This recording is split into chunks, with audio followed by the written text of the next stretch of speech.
ของ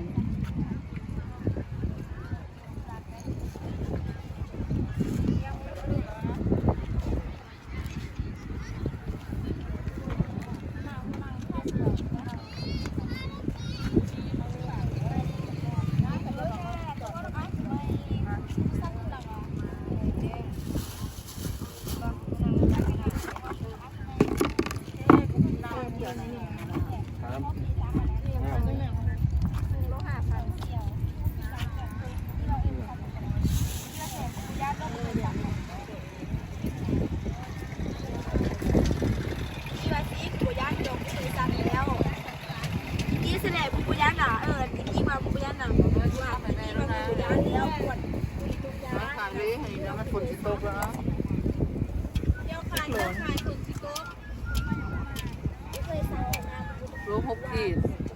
ไล่เท่าไหร่48,000ในโล45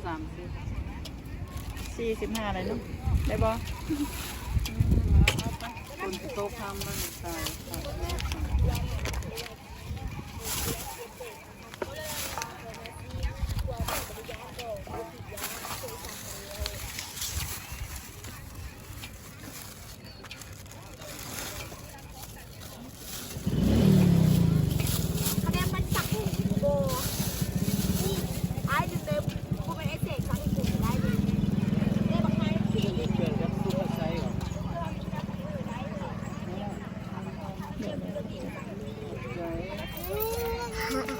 อันนี้ไปไว้อยู่อันบนให้เลย โอ้ยแม่อาทิตย์เอา เราไม่ใช่ให้วิดีโอแป๊บนึงได้ไหมเราเพิ่มเครื่องไหมฮะ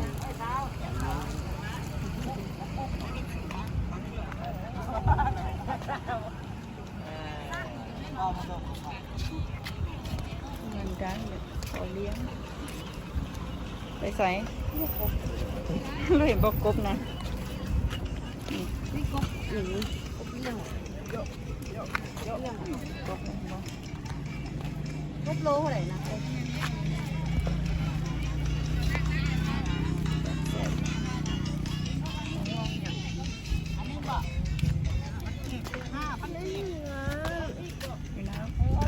น้ำอยู่โดนให้เดี๋ยว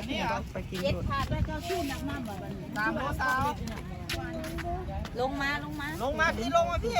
ขึ้นมาสบาย6,000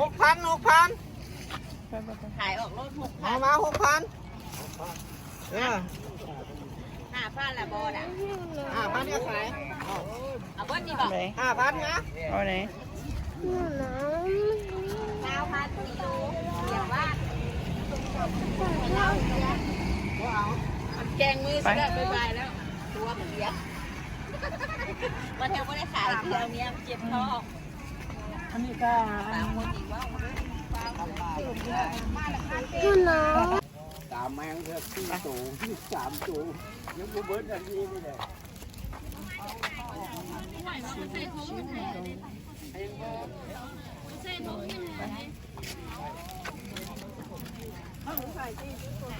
แล้วขายตามที่ต่อรถตัวแล้วหาเองนะ